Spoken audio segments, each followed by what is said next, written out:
Welcome to PW only I. स्वागत है आप सभी लोगों का हमारे आज के सेशन में। संभव सीरीज में हम चैप्टर नंबर 20 एंड 21 आज कवर करने वाले हैं। इसके पहले तक हम लोगों ने सविनय अवज्ञा आंदोलन के ऊपर विस्तार से बातचीत कर ली है। आज की जो हमारी बातचीत होगी वो सविनय अवज्ञा आंदोलन के बाद की स्थितियों के ऊपर होगी और उस समय जो कांग्रेस में कंफ्यूजन क्रिएट होती है उस पर बात करने के साथ ही साथ हम 1935 के एक्ट के बारे में भी बातचीत करेंगे, उसके प्रावधानों को समझेंगे। 1935 के एक्ट के ऊपर यूपीएससी ने मेंस में प्रश्न पूछा हुआ है। उसके साथ ही साथ हम 1937 में हुए इलेक्शंस और उसके महत्वों के बारे में भी चर्चा करेंगे। तो कई सारे दृष्टिकोणों से यहां पर आज बातचीत होने वाली है। तो चलिए शुरुआत करते हैं। जैसे कि आपको पता है कि संभव सीरीज में जो हमारी बातचीत होने वाली है, आज हम स्पेक्ट्रम कवर कर रहे हैं। चैप्टर नंबर 19 के ऊपर हमारी बातचीत लास्ट सेशन में हुई थी, you all know that very well. और इसके बाद आज हम लोग चैप्टर नंबर 20 एंड 21 कवर करेंगे। तो चैप्टर 20 और चैप्टर 21 और चैप्टर 21। तो चैप्टर 20 और 21 चूंकि बहुत ही शॉर्ट चैप्टर्स हैं, बहुत बड़े नहीं है, तो दोनों को एक साथ क्लब करके कवर कर लेते हैं। 22 चैप्टर थोड़ा सा बड़ा मिलेगा आपको, तो उसे हो सकता है हमें सेपरेटली कवर करना पड़ेगा। बट यहां पर ये दोनों ही चैप्टर्स बड़े ही शॉर्ट हैं, बहुत बड़े चैप्टर्स नहीं है, छोटे छोटे हैं और कुछ महत्वपूर्ण बातें यहां पर हैं, तो उन्हें हम इन वन गो क्लब करके कवर कर सकते हैं। तो चलिए कवर करते हैं। अब जब यहां पर हमारी बातचीत हो रही है तो हम सविनय अवज्ञा आंदोलन के पश्चात भविष्य की रणनीति पर बहस, ये जो टॉपिक की विषय वस्तु है, इसके ऊपर बातचीत करेंगे। आप लोगों ने कभी कोई वेब सीरीज देखी है क्या? बेशक देखी होगी, ऐसा तो हो ही नहीं सकता कि देखी ना हो। मामला ये नहीं है कि आपने वेब सीरीज को देखा, बल्कि आई विल से कि क्या आपने बिंज वॉच किया है। मतलब बैक टू बैक आप या तो मल्टीपल सीरीज देख रहे हैं या फिर एक ही सीरीज के आप कई सारे जो एपिसोड्स हैं, सीजन्स हैं, उनको एक साथ कवर कर रहे हैं। आपने ऐसा महसूस किया होगा कि जब आप बहुत लंबे समय तक एक वेब सीरीज में घुस जाते हैं, हो सकता है कि उस वेब सीरीज में 5 सीजन्स हों या फिर गेम ऑफ थ्रोन्स जैसी वेब सीरीज हो तो हो सकता है 8 सीजन्स भी हों, और आप उन सारे सीजन्स को एक साथ कवर करने के चक्कर में पड़ते हैं, तो हो सकता है कि आप 3 दिन, 4 दिन, 5 दिन या 1 हफ्ते तक लगातार आप उस वेब सीरीज को देखते रहें। फिर आप कुछ नहीं करेंगे, आप खाएंगे पिएंगे, छुट्टी अगर आपकी है तो आप बस दिन रात देखते रहेंगे। आप उस वेब सीरीज को देखते वक्त कहीं ना कहीं उसका एक कैरेक्टर बन जाते हैं और आपको ऐसा महसूस होता है जैसे आप उसका हिस्सा हैं। और फिर एक दिन ऐसा आता है जब वो वेब सीरीज खत्म हो जाती है। उस वेब सीरीज के खत्म हो जाने के बाद की स्थिति को आपने जरूर से महसूस किया होगा। मैं ऐसा एक्नॉलेज नहीं करूंगा कि आपने ऐसा महसूस ना किया हो। आपको ऐसे लगता है जैसे दुनिया खत्म हो गई और अभी आप क्या करेंगे, अब क्या करें, मतलब समझ नहीं आ रहा कि अब क्या करें। तो वो सिचुएशन बनती है। या फिर आपने ऐसी सिचुएशन तब भी फील की होगी जब आपके घर में कोई फंक्शन हो, फंसे परिवार के किसी सदस्य का विवाह हो रहा है। ऐसी स्थिति में आप क्या करते हैं कि पूरा परिवार जो है वो उस विवाह के समारोह की तैयारी में जुट जाता है। और वो समारोह की तैयारी आपने देखा होगा 1 महीने पहले से शुरू हो जाती है। अब 1 महीने तक आप लगातार उस समारोह की तैयारी में जुटे रहते हैं। फिर एक दिन क्या होता है कि विवाह संपन्न हो जाता है और उसके बाद क्या होता है कि अगले दिन से जो रिश्तेदार हैं वो जाने शुरू हो जाते हैं। आधे रिश्तेदार तो उसके अगले दिन ही गायब हो जाते हैं, कुछ तो उसी दिन गायब हो जाते हैं। और फिर आप उस विवाह समारोह के समाप्त हो जाने के बाद कुर्सी पर बैठे होते हैं और सोच रहे होते हैं व्हाट नेक्स्ट, अब क्या करना है, मतलब क्या करें अब जिसकी तैयारी चल रही थी वो तो हो गया, अभी वो कुर्सी वहां रखी है, उसको उठाना है कि वहीं छोड़ देना है। अब देखना है कि हाँ कौन कौन से बर्तन गायब हो गए हैं। तो इस तरीके के भाव आपके मन में आते हैं। मैंने आपको ऐसी 2 स्थितियां बताई जहां पर आप एक लंबे समय तक किसी गतिविधि में जब शामिल होते हैं, तो जब वो गतिविधि समाप्त हो जाती है तो आपके मन में कई तरीके की कंफ्यूजन्स आ जाती हैं और आपके मन में स्पष्टता नहीं होती कि क्या करना है। आपने ये महसूस किया कि भारतीय राष्ट्रीय आंदोलन में लगभग ऐसा ही हमेशा होता रहा। आपने स्वदेशी और असहयोग आंदोलन देखा। स्वदेशी आंदोलन की अगर मैं बात करता हूं 1906 के बाद, तो जब 1907 के समय में हम पहुंचे तो वहां पर आपस में मतभेद हो गया कि जो रणनीति है वो कैसी होगी, उग्रवादी होगी या उदारवादी होगी। तो वहां पर एक कंफ्यूजन की स्थिति बनी। सिमिलरली आपने देखा कि जब असहयोग आंदोलन खत्म हुआ तो वहां पर स्वराजी और अपरिवर्तनवादी आपस में भिड़ गए ये बोल के कि चुनाव लड़ना है कि नहीं लड़ना है। बिल्कुल वैसी ही स्थिति बनती है जब सविनय अवज्ञा आंदोलन का अंत होता है। सविनय अवज्ञा आंदोलन 1934 तक समाप्त हो जाता है और जब 1934 तक सविनय अवज्ञा आंदोलन की समाप्ति होती है तो उसके बाद कांग्रेस में इस बात को लेकर पर्याप्त मतभेद था कि अभी आगे क्या करना है, क्योंकि अभी ये कुर्सी पे पैर रख के बैठे हैं और इन्हें समझ नहीं आ रहा है कि क्या करना है। तो क्या करना है, यही बड़ा मुद्दा है, what next, and that is the main theme of this chapter, what next. आगे क्या, सविनय अवज्ञा आंदोलन समाप्त हो चुका है और आगे क्या करना है, यही तो महत्वपूर्ण थीम रही। तो आपने क्या पाया कि सविनय अवज्ञा आंदोलन जिसको आप सीडीएम बुला सकते हैं, सिविल डिसओबीडियंस मूवमेंट।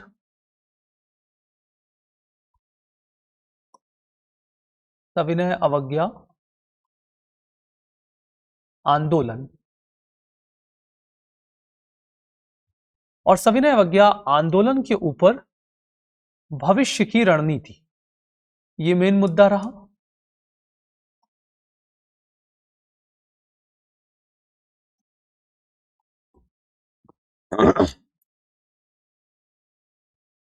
भविष्य की रणनीति।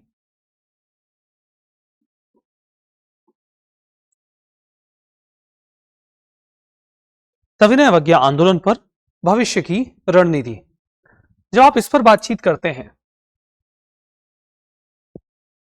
तो हम क्या पाते हैं कि 3 प्रकार की प्रमुख धाराएं उस समय विकसित होती हैं। 2 धाराएं तो वही हैं जो असहयोग आंदोलन के बाद विकसित हुई, जैसे कि हमें चुनाव लड़ना है या फिर गांधी जी के रचनात्मक कार्यों को आगे बढ़ाना है। 2 धाराएं यहां पर विकसित होती हैं, जिसमें से इन 2 धाराओं के बारे में आप बड़ी अच्छी तरीके से जानते भी हैं। एक धारा क्या है? एक धारा है गांधी के रचनात्मक कार्यों में निरंतरता। एक बहुत बड़ा खेमा कांग्रेस में है जो ये मानता है कि गांधी के जो रचनात्मक कार्य हैं उसमें निरंतरता होनी चाहिए। ठीक है। जो दूसरा खेमा है वो क्या मानता है? दूसरा खेमा वही भाव रखता है, यानी कि चुनावों में प्रतिभाग, चुनावों में प्रतिभाग। दूसरे खेमे के मन में यह भाव है, चुनावों में प्रतिभाग। और एक तीसरा खेमा भी है जो समाजवादी दृष्टिकोण रखता है और वो चाहता है कि दबाव बनाकर अंग्रेजों से स्वराज या फिर स्वतंत्रता को प्राप्त किया जाए, यानी कि समाजवादी समूह। और समाजवादी समूह का नेतृत्व जो है वो नेहरू कर रहे हैं। यहां पर नेतृत्व मूलतया नेहरू का है, तो नेहरू का नेतृत्व। तो आपने देखा कि सविनय अवज्ञा आंदोलन के बाद जो कंफ्यूजन होती है उसमें 3 तरीके की धाराएं विकसित होती हैं। ये तो वास्तव में मैंने एक धारा की बात की। अगर मैं मूल धाराओं की बात करता हूं, जैसे कि अगर मैं मूल धाराओं की बात करूं तो आप क्या पाएंगे? ये कुछ ऐसे बनेगा कि मैं कहता हूं सीडीएम यानी कि सिविल डिसोबीडियंस मूवमेंट, यानी कि सविनय अवज्ञा आंदोलन। और यहां पर अगर मैं मेन थीम बनाता हूं भविष्य की रणनीति, भविष्य की रणनीति, तो आप यहां पर क्या पाते हैं? भविष्य की रणनीति। तो आप यहां पर क्या पाते हैं? 2 तरीके के कंफ्यूजन्स यानी कि विचार यहां विकसित हो रहे हैं। एक जो विचार है वो क्या है? एक विचार जो यहां पर विकसित हुआ है वो कुछ ऐसा है। एक विचार जो यहां पर विकसित हुआ है वो कैसा है कि हमें सविनय अवज्ञा आंदोलन के बाद क्या करना है।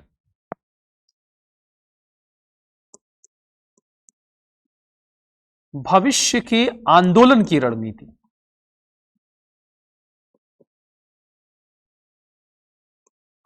भविष्य के आंदोलन की रणनीति, आप इसे ऐसे लो। और दूसरा मामला क्या बनता है? 1937 में होने वाले चुनावों को लेकर रणनीति।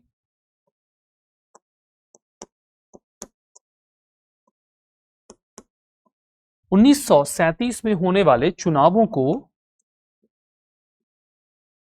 लेकर रणनीति। तो 2 तरीके की बातें यहां पे की जा रही हैं।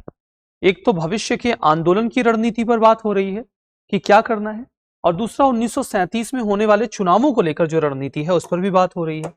अब यहां पर जो वो 3 हिस्से मैंने विभाजित किए थे वो आप यहां पर डिवाइड कर सकते हैं। इस पहले धड़े में यहां पर एक हिस्सा है जो रचनात्मक कार्यों पर जोर दे रहा है कि भाई गांधी के जो रचनात्मक कार्य हैं हम उसे ही कंटिन्यू कर लेते हैं। एक धड़ा है जो चुनावों में प्रतिभाग की बात करता है कि भाई 1934 में जो चुनाव होने वाले हैं हम उसमें हिस्सा ले लेते हैं, चुनावों में प्रतिभाग की बात कर रहा है। और जो तीसरा हिस्सा है वो समाजवादी है, जिसे नेहरू का नेतृत्व है और ये समाजवादी दृष्टिकोण के ऊपर कार्य कर रहे हैं। तो ये 3 जो विभाजन है, इसके पहले आप देखो तो दो का विभाजन हमारे सामने प्रस्तुत होता है। भविष्य की रणनीति में एक तो भविष्य के आंदोलनों को लेकर रणनीति क्या होगी, दूसरा कि 37 में होने वाले चुनावों को लेकर रणनीति क्या होगी। और जब हम भविष्य के आंदोलन की रणनीति की बात करते हैं तो रचनात्मक कार्य एक मुद्दा बनता है, चुनावों में प्रतिभाग दूसरा मुद्दा बनता है, और समाजवादी गतिविधियों को आगे बढ़ाना ये तीसरा मुद्दा बनता है। तो ऐसे तीन प्रकार की जो धाराएं हैं वो यहां विकसित होती हैं। इन तीनों धाराओं में किस प्रकार के विचार प्रस्तुत किए गए, यदि हम इन पर थोड़ा सा विशेष रूप से जोर देने का प्रयास करें तो हम क्या पाएंगे, आइए उस पर भी चर्चा करते हैं। Let's discuss over that as well, हम उस पर भी बातचीत करते हैं। तो चलिए, जब हम इस पर बातचीत करना चाहते हैं तो आगे बढ़ते हैं। तो हमारे इस चैप्टर की जो रूपरेखा है जिस पर हमारी बातचीत होनी है वो ऐसी ही होगी। पहले हम लोग भविष्य के आंदोलन की रणनीति इस मुद्दे पर बात करेंगे, इसमें हम रचनात्मक कार्यों की बात करेंगे, चुनावों में प्रतिभाग की बात करेंगे, और फिर समाजवादी दृष्टिकोण में नेहरू के प्रतिभाग की बात करेंगे। जब हम इस हिस्से को कवर कर लेंगे तब हम 1937 में होने वाले चुनावों की रणनीति पर बात करेंगे। मैं आपको बता दूं कि इस हिस्से को समाप्त करने के बाद हम 1935 का जो अधिनियम है उस पर चर्चा करेंगे, और उस अधिनियम पर चर्चा करने के बाद हम 1937 में होने वाले चुनावों की रणनीति पर बात करेंगे। क्योंकि जब हम 1937 में चुनावों की रणनीति पर बात करेंगे तभी यहां पर जो हमारा अगला अध्याय है वो आ जाएगा, क्योंकि फिर वहां पर चुनाव होंगे और उन चुनावों में जो स्थितियां बनेंगी हम उन पर चर्चा करेंगे। तो इस हिस्से को कवर करने के बाद हम 1935 के अधिनियम पर बातचीत कर लेंगे, 1935 के अधिनियम पर बातचीत कर लेंगे, और 1935 के अधिनियम पर जब हमारी बातचीत हो जाएगी तब हम दूसरे हिस्से पर आएंगे कि चुनावों को लेकर रणनीति क्या होगी। भाई चुनाव लड़ तो लेंगे, लड़े कि ना लड़े, पहला मुद्दा ये, चलो लड़ लिया, जीत गए, अभी जीतने के बाद क्या करें, मतलब जीतने के बाद हम चुनावों में प्रतिभाग लेने के बाद, जीतने के बाद सरकारें बनाए या ना बनाए। क्योंकि हो भी सकता है, जैसे कुछ लोग कहते हैं ना कि हमें तो सिविल सर्विसेज में कोई इंटरेस्ट नहीं है। अरे भाई पहले तुम क्लियर तो करो, मामला ये नहीं है कि तुम्हें इंटरेस्ट नहीं है, मामला ये है कि तुमसे क्लियर ही नहीं होगा, तुम्हारे बस की नहीं है, तुम्हारी लीग के बाहर की बात है। तो तुम ये मत बोलो कि हाँ मेरे को इंटरेस्ट नहीं है। ये स्टेटमेंट कहने के आप हकदार कब हैं, ये स्टेटमेंट कहने के हकदार आप तब हैं जब आप सिविल सर्विसेज की परीक्षा को पास करके और उसके बाद उससे इस्तीफा दे दें, बोलते हैं कि भाई मुझे नहीं करना, तब आप इस स्टेटमेंट को देने के हकदार हैं कि मुझे इंटरेस्ट नहीं है। पहले क्लियर कर लो फिर स्टेटमेंट दो, जब तक तुमने क्लियर नहीं किया है तब तक बड़ी बड़ी बातें मत करो, ठीक है। तो मामला यही था कि आप ये बोलो कि हमें सरकार बनाने में कोई इंटरेस्ट नहीं है।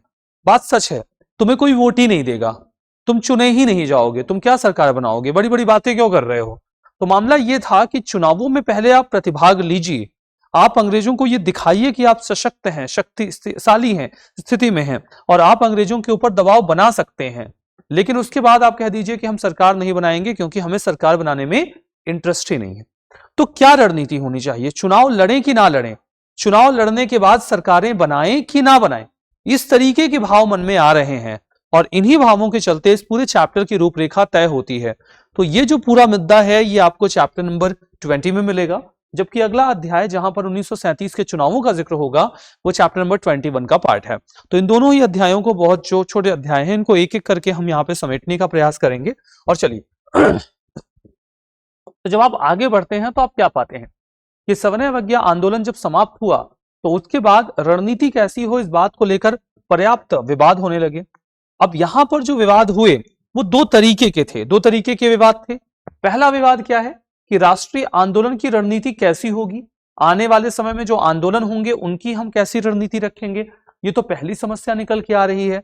और दूसरी समस्या क्या निकल कर आ रही है कि 1937 में जो प्रांतीय चुनाव होने वाले हैं उसमें सत्ता में भागीदारी किस प्रकार की होगी, हम इस बारे में भी विचार विमर्श कर रहे हैं, हम इस बारे में विचार विमर्श कर रहे हैं, ठीक है। तो ये आपने जो देखा पूरा मामला, इस पर जब हम चर्चा करते हैं तो आइए पहले हम प्रथम चरण की बहस करते हैं। मतलब अभी हम 1937 के चुनावों पर बहस नहीं करते हैं।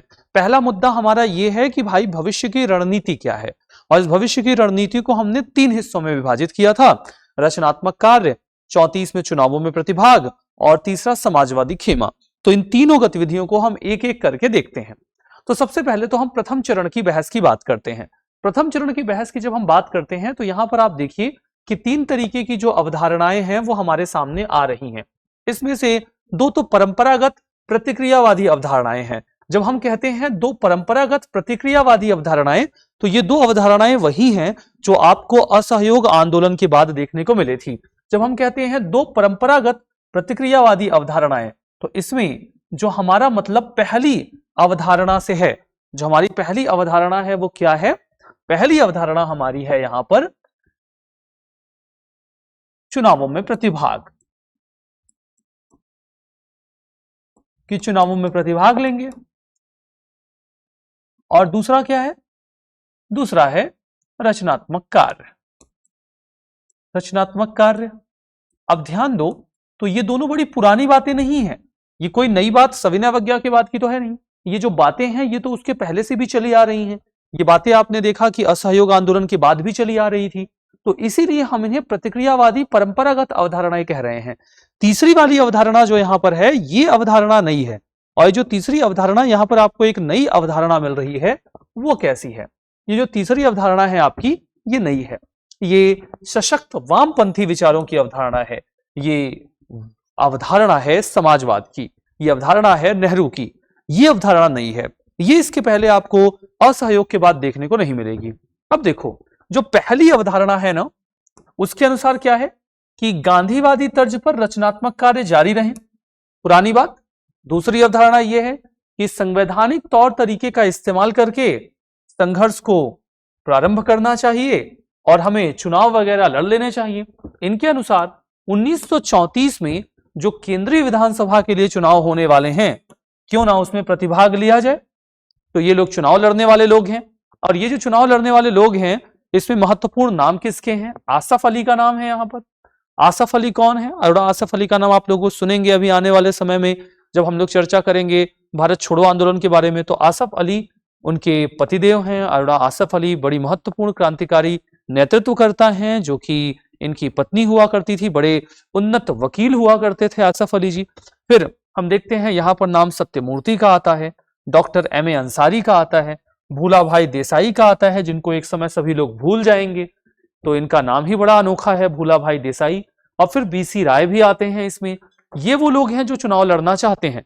तो आपने देखा कि दो धड़े अलग हो गए हैं, एक रचनात्मक कार्यों का समर्थन कर रहे हैं और दूसरा जो ग्रुप है वो चुनावों को लड़ने में, प्रतिभाग लेने में रुचि रखता है। अब ध्यान दो, ये जो दूसरी अवधारणा है इसको थोड़ा सा विस्तार से समझते हैं, क्योंकि पहली अवधारणा में तो ऐसा बात समझने जानने को कुछ रह नहीं गया है। रचनात्मक कार्यों के ऊपर पर्याप्त बातचीत हो गई है, रचनात्मक कार्यों के बारे में हमने विस्तार से चीजों को सोच समझ और जान भी लिया है।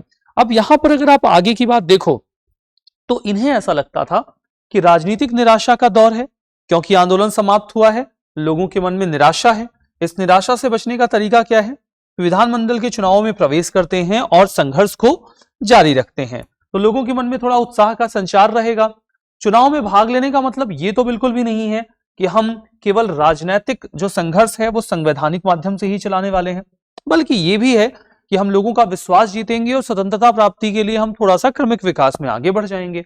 तो हम एक तरीके का प्रयास करेंगे, लोगों के मन में विश्वास का संचार होगा, नया राजनीतिक मोर्चा खुलेगा, और जब नया राजनीतिक मोर्चा खुलेगा तो कांग्रेस मजबूत भी होगी, जनता में कांग्रेस का प्रभाव भी बढ़ेगा। और अगर आप भविष्य में कोई आंदोलन चलाना चाहते हैं तो जनता को कांग्रेस के ऊपर ज्यादा विश्वास भी नहीं होगा, तो ये स्थिति भी तो बनने वाली है ना। अब आप देखिए कि विधानमंडल में जो कांग्रेस की उपस्थिति है उसको आप एक नए राजनीतिक संघर्ष के तौर पर क्यों नहीं देखते? आप ऐसा क्यों सोच रहे हैं कि जो पुराने राजनीतिक संघर्ष की प्रक्रिया है हम उसे छोड़ रहे हैं, वरन आपको इसे ऐसे लेना चाहिए कि हम नए राजनीतिक तौर पर संघर्ष का एक मोर्चा तैयार कर रहे हैं। अब देखिए, ये तो दो अवधारणाएं हो गई। अब मामला आता है तीसरी अवधारणा का। आपके दिमाग में बातें बैठ रही हैं कि नहीं बैठ रही हैं? पहला रचनात्मक कार्य और दूसरा चुनावों में प्रतिभाग। अब तीसरा मामला आता है समाजवादी दृष्टिकोण की। समाजवादी दृष्टिकोण सविनय अवज्ञा आंदोलन के बाद एक नवीन दृष्टिकोण है जो कांग्रेस में आता है, जिसको लेकर बड़े उग्र हैं यहां पर नेहरू। वो चाहते हैं, मतलब उनका विचार तो ये है कि आप समाजवादी विचारों को स्वीकार करिए, अन्यथा आप एक समूह को खो देंगे जो कांग्रेस में प्रभावी है, थोड़ा युवा है, उसके पास उत्साह है, ऊर्जा है, और अगर आप उसे खो देंगे तो कांग्रेस कमजोर पड़ जाएगी। मतलब क्या है? मतलब क्या विभाजन की स्थिति बन सकती है? बेशक बन सकती है, क्यों नहीं बन सकती है।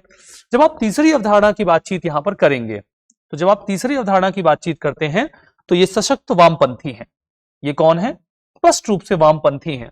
और ये जो वामपंथी हैं इनका नेतृत्व कौन कर रहे हैं? नेतृत्व करने वाले व्यक्ति भी धाकड़ हैं, क्योंकि इन्हें नेतृत्व मिला है नेहरू का।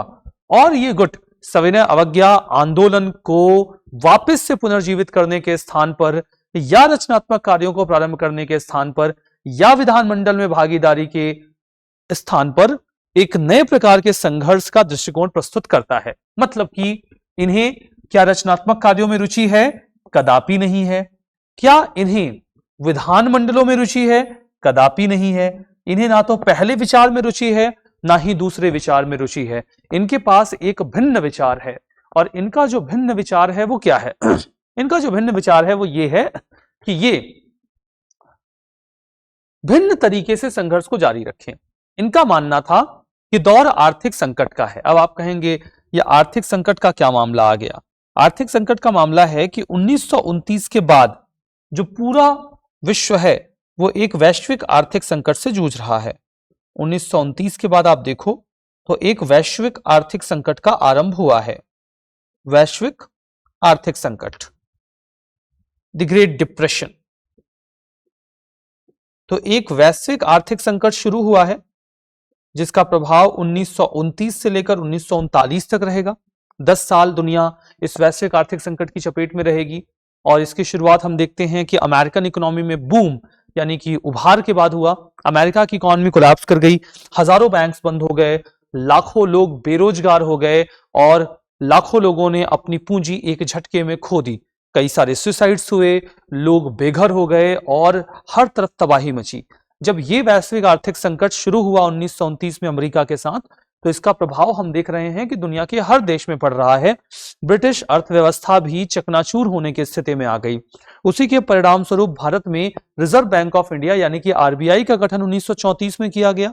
तो 1934 में जो आरबीआई का गठन किया जा रहा है वो इसी वैश्विक आर्थिक संकट के दृष्टिगत किया जा रहा है। इसके अतिरिक्त आप ये भी समझिए कि अगर ऐसी वैश्विक आर्थिक संकट की स्थिति बनी हुई है तो अंग्रेजों की स्थिति कमजोर है, और क्या ऐसी स्थिति में उनके ऊपर दबाव बनाकर ज्यादा बेहतर निष्कर्ष या परिणाम प्राप्त नहीं किए जा सकते? बेशक किए जा सकते हैं। तो इसके लिए प्रयास करने की आवश्यकता होगी।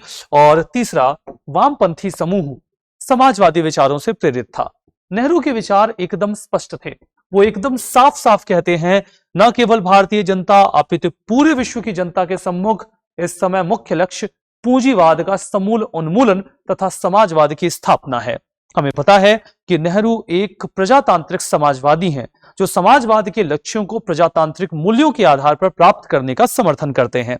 ऐसी स्थिति में वो स्पष्ट करते हैं कि ये भारत का मामला नहीं है, ये मामला है समग्र विश्व का, कि पूरे विश्व में जो लोग रहते हैं वो इस बारे में एकजुट हो जाएं कि उन्हें क्या करना है।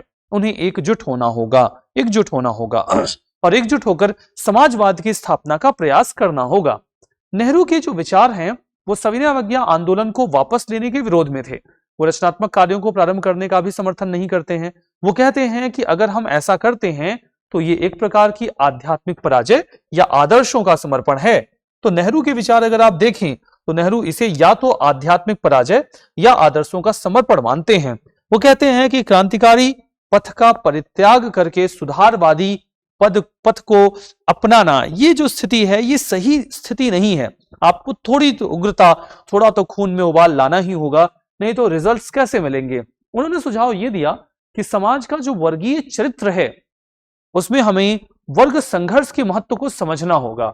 अब आप समझिए कि जो ये वर्ग संघर्ष का सिद्धांत है ये कार्ल मार्क्स का सिद्धांत है, क्योंकि कार्ल मार्क्स के अनुसार जो विश्व है उसमें दो वर्ग हैं। एक है मजदूर वर्ग जिसे वो सर्वहारा वर्ग कहते हैं, और दूसरा है पूंजीपति वर्ग।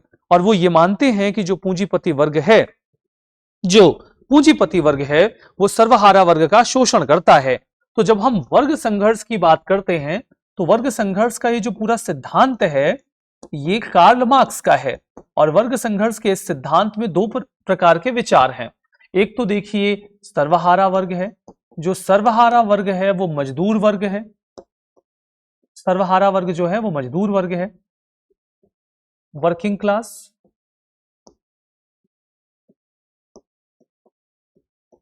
मजदूर वर्ग। और जो दूसरा वर्ग है सर्वहारा वर्ग के अतिरिक्त जो दूसरा वर्ग है वो क्या है? जो दूसरा वर्ग है वो है पूंजीपति वर्ग। जो पूंजीपति वर्ग है वो शोषण करता है मजदूर वर्ग का। ये क्या करता है? शोषण करता है। ठीक है, तो एक वर्ग संघर्ष होगा और उस वर्ग संघर्ष में जो सर्वहारा वर्ग है वो मजदूर वर्ग के विरुद्ध कार्यवाही करेगा। सर्वहारा वर्ग जो है वो पूंजीपति वर्ग के विरुद्ध कार्यवाही करेगा और उसके बाद एक समाजवादी सरकार की स्थापना होगी। ये जो समाजवादी सरकार होगी ये समता पर आधारित होगी, जहां पर आर्थिक और सामाजिक समानता को स्थापित किया जाएगा और एक आदर्श समाज का निर्माण किया जाएगा।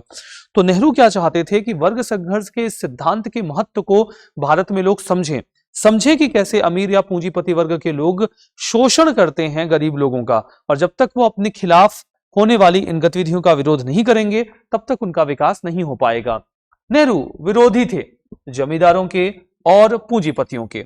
जमींदारों और पूंजीपतियों के विरुद्ध मजदूरों और किसानों का वो समर्थन करते हैं और वो चाहते थे, अब देखो यहां पर यही मजदूर और किसान भारत में कौन है? सर्वहारा है। और यहां पर जमींदार और पूंजीपति एक ही श्रेणी में चले जाते हैं। वो कहते हैं कि मजदूरों और किसानों की मांगों का समर्थन किया जाए। उनका तर्क एकदम स्पष्ट था कि मजदूर और किसानों को वर्गीय आधार पर संगठित किया जाए। सबसे पहले तो मजदूर और किसानों को यह पता ही नहीं है कि उनका शोषण हो रहा है। एक बार वो अपने शोषण को लेकर सजग हो जाएंगे, एक बार वो स्पष्ट हो जाएंगे कि उनका किस प्रकार से शोषण हो रहा है, तब ज्यादा आसान होगा उन्हें संगठित करके अंग्रेजों के विरुद्ध कार्यवाही करना। तो एक बार वो वर्गीय आधार पर संगठित हो जाते हैं तो उन्हें निर्देशित किया जा सकता है।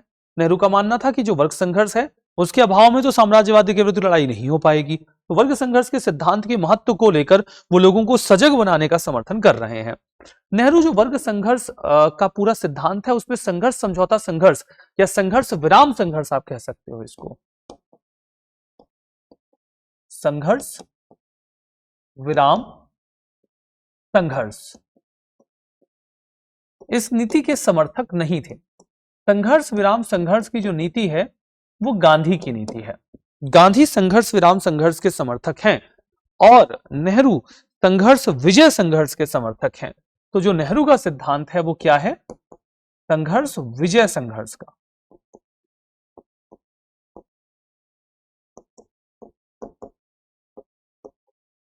संघर्ष विजय संघर्ष, ये नेहरू का कॉन्सेप्ट है। संघर्ष विराम संघर्ष और संघर्ष विजय संघर्ष के सिद्धांत के बीच जो मूल अंतर है आपको उसे समझना होगा। अगर आप इसके मूल अंतर को समझने का प्रयास करें तो आप क्या पाते हैं? What will you get? आपको क्या मिलेगा? आप इसे ऐसे समझिए कि गांधी जी का यह कहना था कि आप अगर आपका दुश्मन बहुत शक्तिशाली है तो उसे एक झटके में चकनाचूर नहीं कर सकते। बेहतर यह होगा कि आप उसे कमजोर बनाएं कई बार हमले करके। आप एक बात ध्यान दें, अंग्रेजों ने भारत के ऊपर कब्जा करने के लिए कोई एक बहुत निर्णायक युद्ध नहीं लड़ा है, वरन उन्होंने इंडिया में कई सारे छोटे मोटे युद्धों को लड़ा। ध्यान दीजिए, 2 बंगाल युद्ध, प्लासी व बक्सर, 4 मैसूर युद्ध, 3 मराठा युद्ध, 2 सिख युद्ध। उन्होंने कभी भी किसी को एक झटके में नहीं हराया। वास्तव में अंग्रेजों की नीति भी लगभग यही थी, संघर्ष विराम संघर्ष की। क्योंकि अगर आपका दुश्मन शक्तिशाली है और आप लंबे संघर्ष में उलझ रहे हैं, अगर आप लंबे संघर्ष में उलझ रहे हैं तो स्थिति क्या बनती है? लंबे संघर्ष में उलझने की जो स्थिति होती है उसमें आप क्या पाते हैं कि नुकसान बहुत ज्यादा होता है। इस लंबे संघर्ष में आपको अत्यधिक नुकसान का सामना करना पड़ता है। अंग्रेजों को जब भी ऐसा लगता था कि किसी युद्ध में उन्हें बहुत अधिक नुकसान हो रहा है तो वो रुक जाते थे। वो क्या बोलते थे? ट्रीटी ट्रीटी ट्रीटी, समझौता कर लीजिए, शांत हो जाइए। और एक बार जब आप समझौता कर लेते थे तो वो शांति कर लेते थे। शांति करने के बाद वो पुनः अपनी शक्ति का अर्जन करते थे और शक्तियों के पुनः अर्जन के बाद वो फिर से हमला करते थे और लड़ाई करके अपने आप को शक्तिशाली स्थिति में रखते थे। ये जो गतिविधि थी इसी का उपयोग करके उन्होंने भारत जैसे सशक्त और संपन्न देश को कब्जे में लिया। गांधी की नीति लगभग वही थी। गांधी रिवर्स इंजीनियरिंग कर रहे थे, यानी कि जिस प्रक्रिया से भारत को कब्जे में लिया गया था वो लगभग उसी प्रक्रिया का इस्तेमाल करके भारत को आजाद करवाने का प्रयास कर रहे थे। गांधी जब यहां पर आते हैं उन्हें ऐसा लगता है कि उनका असहयोग आंदोलन एक सीमा पार कर चुका है और इसके बाद आंदोलन कमजोर होने लगा है, स्वतः ही नष्ट हो सकता है। तो उन्होंने चौरी चौरा कांड के बाद उस आंदोलन को वापस ले लिया। आप ऐसा ही देखिए कि जब वो सविनय अवज्ञा आंदोलन चला रहे हैं तो सविनय अवज्ञा आंदोलन का पहला चरण चलते हुए 1 साल पूरे हो गए हैं, 1 साल में 7 दिन कम, और तब उन्हें ऑफर मिलता है इरविन का, और वो इरविन का ऑफर एक्सेप्ट कर लेते हैं क्योंकि उन्हें पता था कि आंदोलन थक रहा है। फिर वो वापस आते हैं और द्वितीय चरण का आरंभ करते हैं। तो जब भी गांधी को ऐसा लगा कि हाँ आंदोलन थक रहा है, गांधी ने आंदोलन को वापस लिया। वापस लेने का उद्देश्य क्या था? वापस लेने का उद्देश्य ये था कि आप वापस से लोगों को उनके घरों पे भेज सकें, वो जाएं, एक नई ऊर्जा, एक नई चेतना और एक नए उत्साह के साथ वो पुनः आरंभ कर सकें एक नए आंदोलन का या उसके अलग खंड का। अगर आप उन्हें एक लंबे समय तक आंदोलन में जोड़कर रखेंगे तो उनके लिए उससे जुड़कर रह पाना इतना आसान नहीं होगा। इस नीति को कि आप संघर्ष करिए, विराम लगाइए, फिर संघर्ष करिए, गांधीयन टेक्निक कहा गया। गांधीयन टेक्निक अंग्रेजों की भारत पर कब्जा करने की टेक्निक जैसा ही था। संघर्ष विराम संघर्ष की ये तकनीक नेहरू को ना भाती थी। नेहरू ने कहा कि यह प्रक्रिया उचित नहीं है, हमें संघर्ष विराम संघर्ष की अपेक्षा संघर्ष विजय संघर्ष की तकनीक पर जाना चाहिए। इसका तात्पर्य यह था कि आप संघर्ष करिए, छोटी या बड़ी कोई भी विजय प्राप्त करिए, वो चाहे आपकी अंतिम विजय ना हो लेकिन कुछ तो विजय प्राप्त करिए। उसके बाद आप आराम करिए और पुनः संघर्ष में जाइए, फिर से कुछ न कुछ आप परिणाम लेकर आइए, विजय लेकर आइए। आप देखेंगे तो आपको नेहरू की संघर्ष विजय संघर्ष की जो तकनीक है वो गांधी के संघर्ष विराम संघर्ष की तकनीक से ज्यादा बेहतर मालूम पड़ेगी।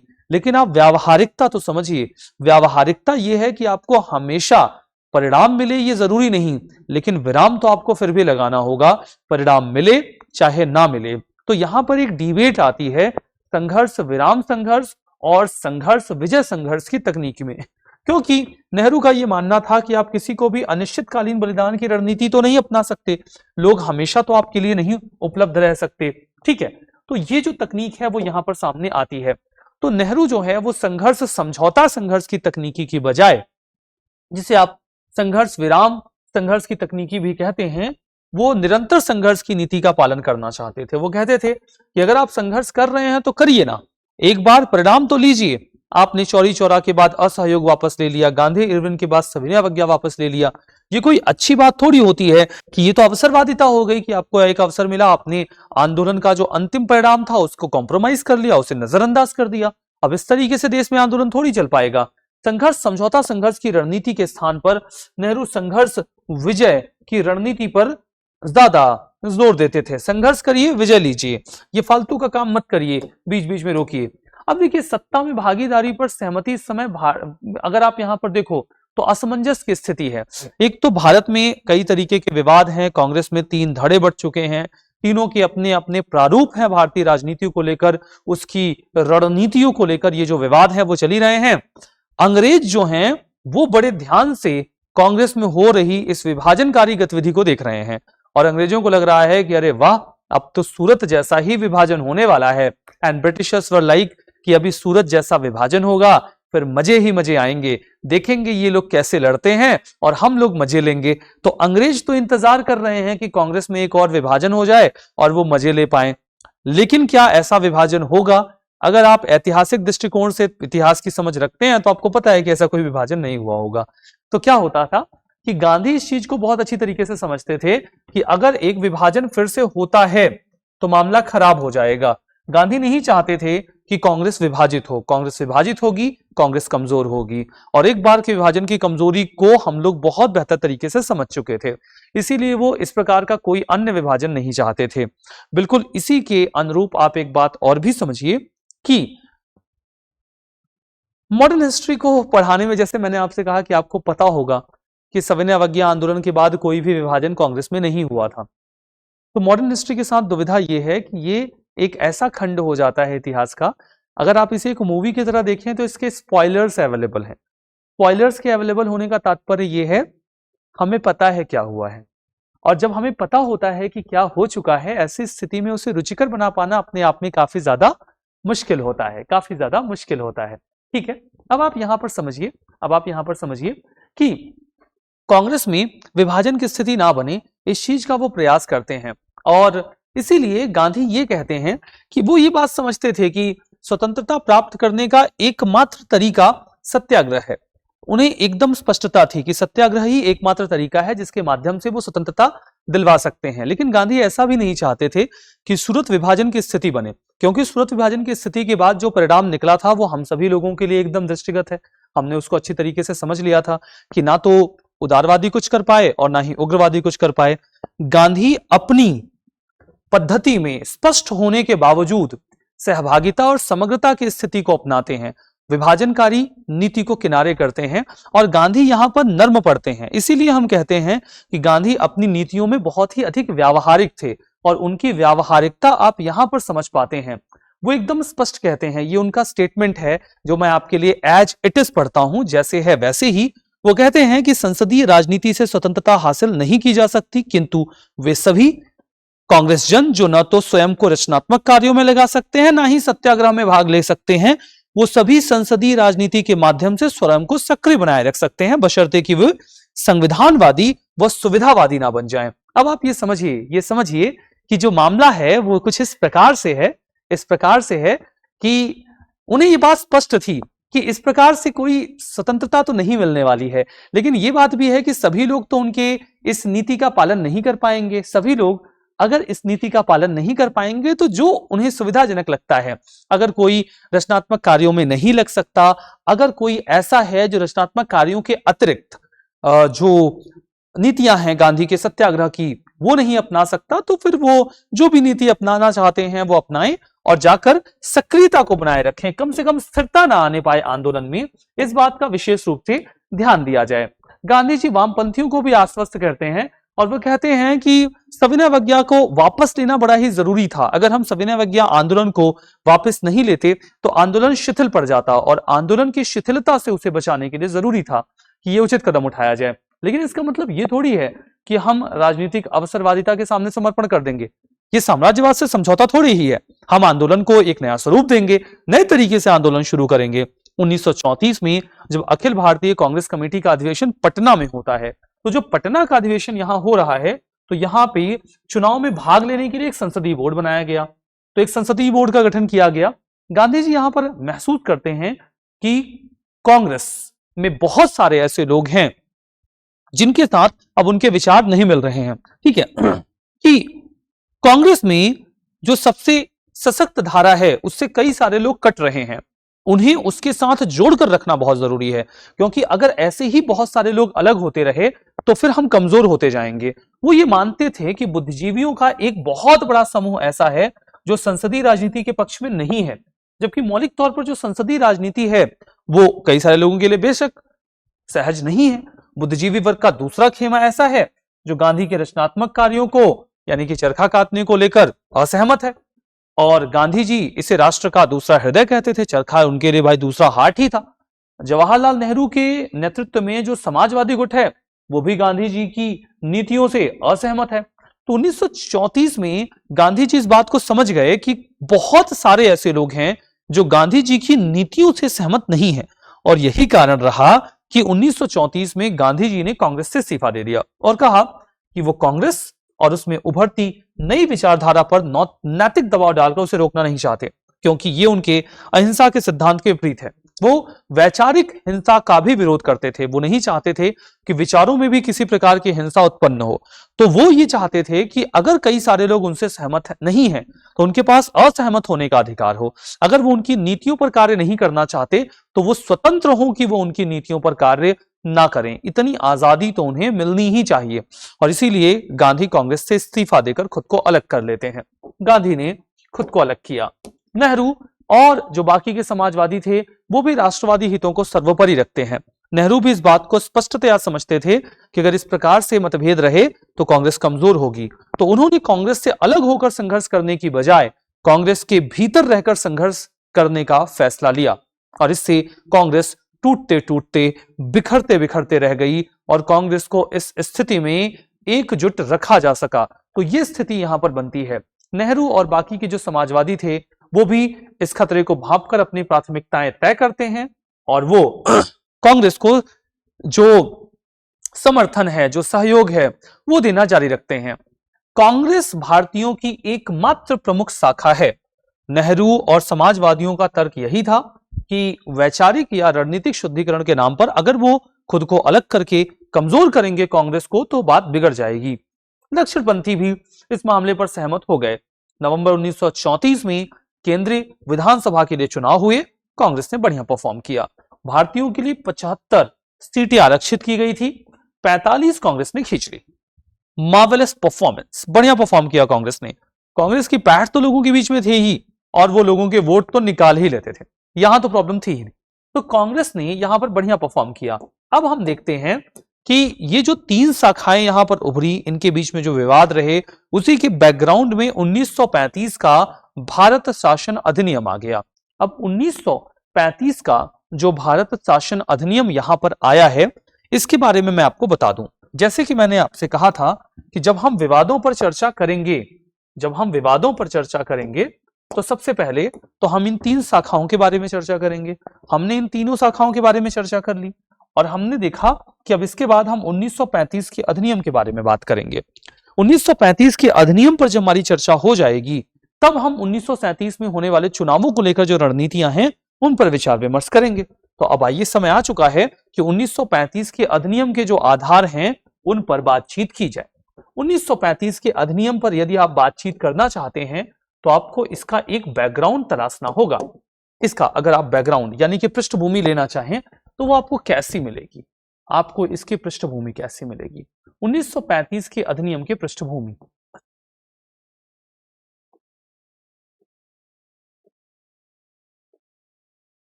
भारत शासन अधिनियम।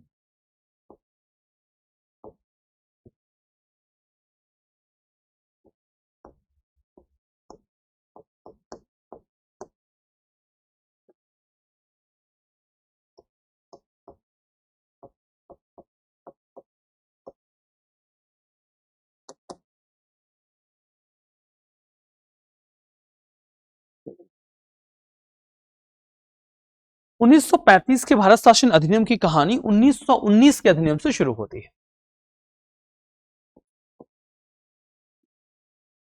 भारत शासन अधिनियम की बजाय आप इसे भारत सरकार अधिनियम कहिए, ज्यादा उचित होगा।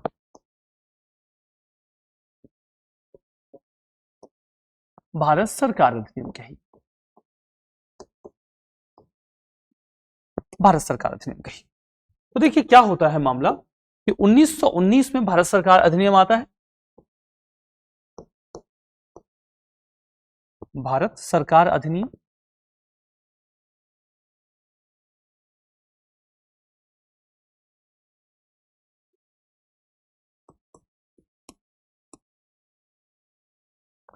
(1919) का जो भारत सरकार अधिनियम आया, इसमें प्रांतों में द्वैध शासन का प्रावधान किया गया कि नहीं? चलिए इस बात को केवल ऐसे ही समझ लीजिए कि प्रांतों में द्वैध शासन लाया जाएगा। अब इसके बाद क्या होता है कि भारत सरकार अधिनियम जो 1919 का था, इसमें एक प्रावधान था कि 10 साल के बाद इसकी समीक्षा की जाएगी।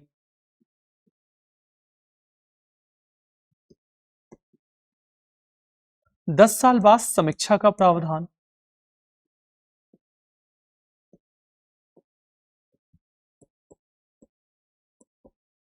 बोला गया था कि 10 साल बाद इसकी समीक्षा की जाएगी।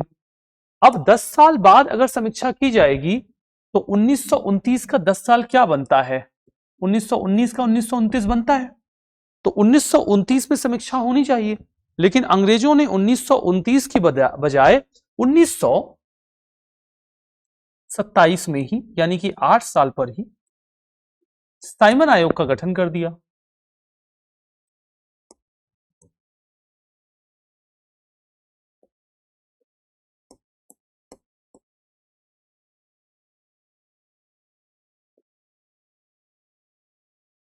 इन्होंने साइमन आयोग का गठन कर दिया 1927 में।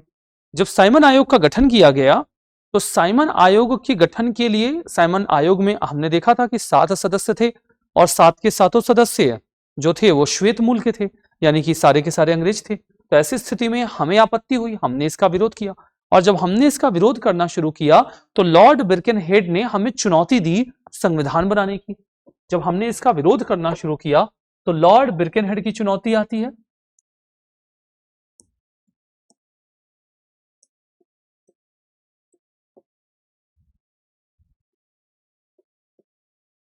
लॉर्ड बिरकेनहेड द्वारा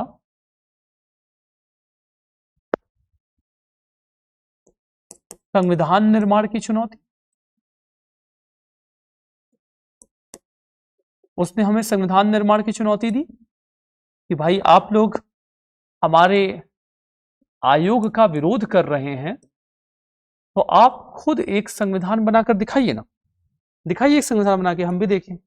हमने उस चुनौती को स्वीकार किया और जब हमने उस चुनौती को स्वीकार किया तो हमने नेहरू रिपोर्ट तैयार की। जो नेहरू रिपोर्ट हमने तैयार की वो हमारा संविधान था, वो एक प्रकार से हमारा संविधान था और हमने नेहरू रिपोर्ट को लागू करने की मांग की। हमने नेहरू रिपोर्ट को लागू करने की मांग की। हमने कहा कि इसको लागू करो।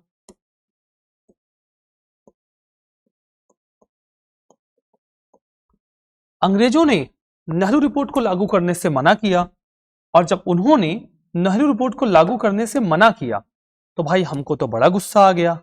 तो हमने क्या किया, तो जब उन्होंने नेहरू रिपोर्ट को लागू करने से मना किया तो हमें गुस्सा आया। हमने क्या किया कि सविनय अवज्ञा आंदोलन का आरंभ किया। हमने क्या किया, सविनय अवज्ञा आंदोलन का आरंभ कर दिया।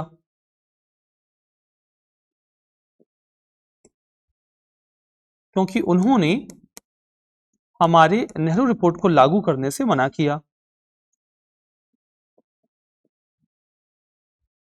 हमने इधर सविनय अवज्ञा आंदोलन को आरंभ किया तो सविनय अवज्ञा आंदोलन जो है आपका 6 मार्च से शुरू हुआ दांडी मार्च के साथ और 12 मार्च से आपका यह आंदोलन शुरू होता है।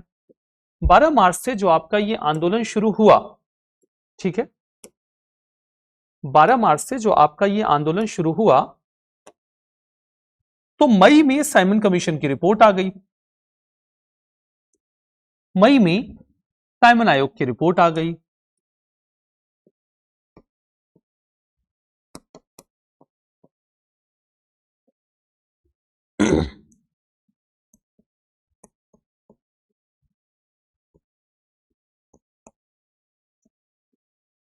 इरविन ने बोला कि साइमन आयोग की जो रिपोर्ट आई है, साइमन आयोग की इसी रिपोर्ट के आधार पर वो हमसे बातचीत करेंगे और गोलमेज सम्मेलन बुलाएंगे।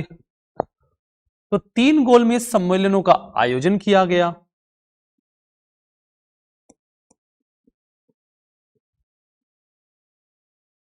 तीन गोलमेज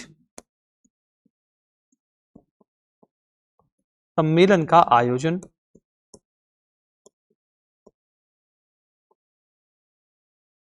इन्होंने 3 गोलमेज सम्मेलन आयोजित किए जिसमें से पहले और तीसरे में कांग्रेस ने जाने से मना कर दिया, लेकिन दूसरे में गांधी जी सम्मिलित होते हैं जहां पर उनका विवाद अंबेडकर के साथ होता है, अंग्रेजों के साथ भी टकराव होता है क्योंकि अंग्रेज सांप्रदायिक रणनीति के आधार पर, अंग्रेज सांप्रदायिक रणनीति के आधार पर विभाजनकारी नीति अपनाते हुए सांप्रदायिक मतदान का अधिकार देने के लिए कार्यरत थे। उस चीज को लेकर गांधी का विवाद हुआ और गांधी ने उस विवाद के फलस्वरूप द्वितीय गोलमेज सम्मेलन से वापस आकर सविनय अवज्ञा आंदोलन के द्वितीय चरण का आरंभ कर दिया। हमने क्या पाया कि ये तीनों गोलमेज सम्मेलन असफल रहे। तीनों गोलमेज सम्मेलन असफल रहे।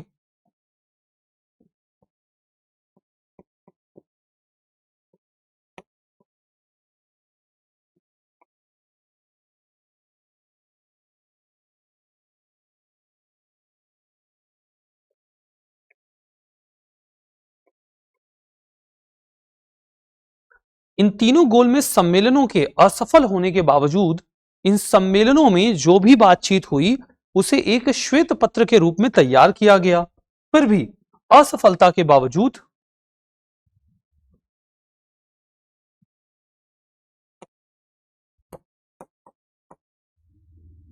सम्मेलन की वार्ता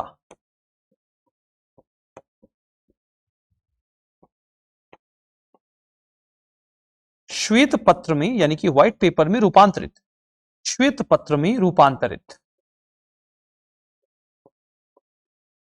श्वेत पत्र का मतलब ये नहीं है कि वो व्हाइट पेपर होता है, उस पर कुछ लिखा ही नहीं होता है। श्वेत पत्र से हमारा मतलब किसी भी महत्वपूर्ण दस्तावेज से है, तो वो एक श्वेत पत्र तैयार करते हैं और जो श्वेत पत्र यहां पर तैयार किया जाता है, इस श्वेत पत्र को ब्रिटिश पार्लियामेंट को सौंप दिया जाता है। ब्रिटिश संसद के सामने उस श्वेत पत्र को प्रस्तुत किया गया।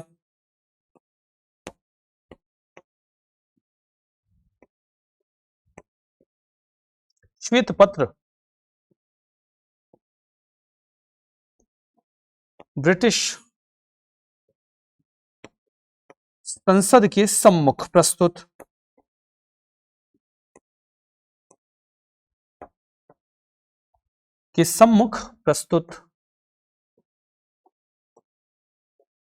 इसे ब्रिटिश संसद के सम्मुख प्रस्तुत कर दिया। और जब उन्होंने इसे ब्रिटिश संसद के सम्मुख प्रस्तुत कर दिया तो ब्रिटिश संसद ने इस पर विचार विमर्श करके एक कानून बनाने का निश्चय किया।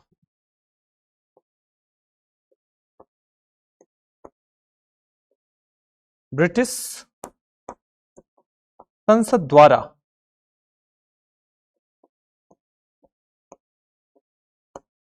श्वेत पत्र पर विचार विमर्श।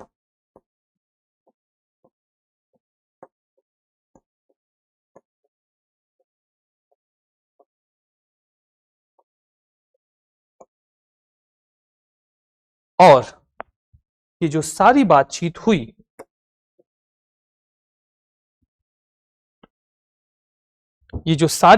हुई, इसी के परिणाम स्वरूप 1935 का भारत शासन अधिनियम ला दिया गया, भारत सरकार अधिनियम।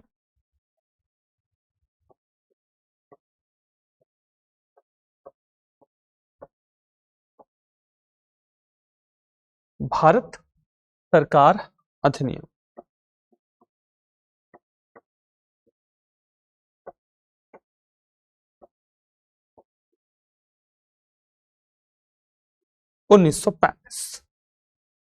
ये सारी कहानी अंतिम रूप में 1935 के भारत सरकार अधिनियम में परिवर्तित होगी। और इस तरीके से आपने देखा कि जो भारत सरकार अधिनियम था वो स्पष्टतया कनेक्टेड था किससे? 1919 के अधिनियम से। तो जो 1919 का अधिनियम था वो सीधे तौर पर जुड़ा हुआ था किससे? भारत सरकार अधिनियम 1919 से। तो 1919 का जो भारत सरकार अधिनियम था वो 1935 के भारत सरकार अधिनियम से किस प्रकार से जुड़ा हुआ था, इस चीज को आपने यहां पर समझा और जाना। अगर आप इस चीज को समझ गए तब आइए हम 1935 के अधिनियम के प्रावधानों के ऊपर चर्चा करते हैं। आइए इनके प्रावधानों के ऊपर चर्चा करते हैं। ठीक है, अधिनियम की मुख्य विशेषताएं। सबसे पहली विशेषता थी अखिल भारतीय संघ को बनाना। अखिल भारतीय संघ में क्या थे? अखिल भारतीय संघ में ब्रिटिश भारत के प्रांत होते, मतलब वो प्रांत जो अंग्रेजों ने बना रखे थे, ब्रिटिश भारत के प्रांत प्लस देसी रियासतें,